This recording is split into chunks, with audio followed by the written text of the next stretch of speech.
சூர்யா இந்த இடைப்பட்ட கேப்ல தான் யார் அவர் மண்டை பொந்து கலவுனாங்கன்னு தெரியல, இல்லை எந்த டீம் அவர்கிட்ட சொல்லுதுன்னு தெரியல. சார் உங்களுக்குன்னு ஸ்கிரிப்ட் எழுதலாம், உங்களுக்குன்னு ஒரு டீம் வரும் அப்படின்னு சொல்லி அவரை எந்த மாதிரியான ஒரு நிலையில் கொண்டு வராங்கன்னு தெரியல. இதெல்லாம் தாண்டி அவங்க இன்னொரு மட்டமான ஒரு ஸ்ட்ராட்டஜி ஒன்று யூஸ் பண்ணுறாங்க. அது எப்படின்னா, அது 2Dக்காக இருக்கட்டும், இல்லை வந்துட்டு அந்த டீமுக்குள்ள ஞானவேல் ராஜாவோ இல்லை எந்த பொட்டன்ஷியல் ஸ்டுடியோஸ் இங்கே யாருக்கிட்டையும் வந்துட்டு ஒரு கதை வருது, ஒரு நல்ல இயக்குனர் வராருன்னா ஃபஸ்ட்டு என்ன பண்ண வேண்டியது அப்படின்னா, கார்த்தியை வச்சு ட்ரையல் பார்க்குறேன்னு சொல்லிட்டு அந்த இயக்குனர் வச்சு ட்ரையல் பார்க்க வேண்டியது. உண்மையிலேயே அந்த இயக்குனர் முதல் படத்தில் அவர்கிட்ட இருக்கக்கூடிய எல்லா சரக்கையும் இறக்கி சூப்பராக படத்தை ஹிட் கொடுத்துட வேண்டியது.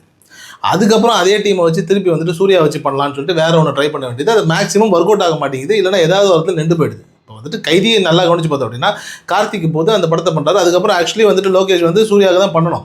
ஆனால் அந்த இடப்பட்ட கேப்பில் அவருடைய வளர்ச்சி எங்கேயோ போயிடுது. இதுக்கு வரும்போதே நல்ல நல்ல கதைகள் இருக்குது அப்படின்னும் போது அவருக்கு சூர்யாவை வச்சே பண்ணலாம், ஒன்றும் பிரச்சனை கிடையாது. ஆனால் அந்த டீம் என்ன பண்ணுது அப்படின்னா, கார்த்தியை வச்சு ஒரு ட்ரையல் பார்ப்போம், இவர் இந்த கதை பண்ணுறாரா, ஓகே நல்லா பண்ணுறாருன்னா அடுத்து அதை வச்சு நம்ம வேற ஒன்று பண்ணுவோம் அப்படின்னு சொல்லி இப்படி ஒரு ஸ்ட்ராட்டஜி ஒன்று பண்ணுறாங்க. இந்த ஸ்ட்ராட்டஜி வந்துட்டு கார்த்தியை வந்துட்டு வச்சு ட்ரை பண்ணுற வரைக்கும் ஓகே.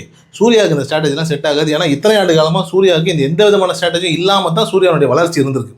குறிப்பாக நிறைய பெரிய நடிகர்கள்கிட்ட போவோம், ஒர்க் அவுட் ஆகாத கதையெல்லாம் சூர்யா கிட்ட வரும். சூர்யா பிடிச்சி அதை எடுத்துப்பாரு, எடுத்த உடனே அந்த படம் வந்துட்டு சில்வர் ஜூப்ளி அடிக்கும், ஹிட் அடிக்கும்.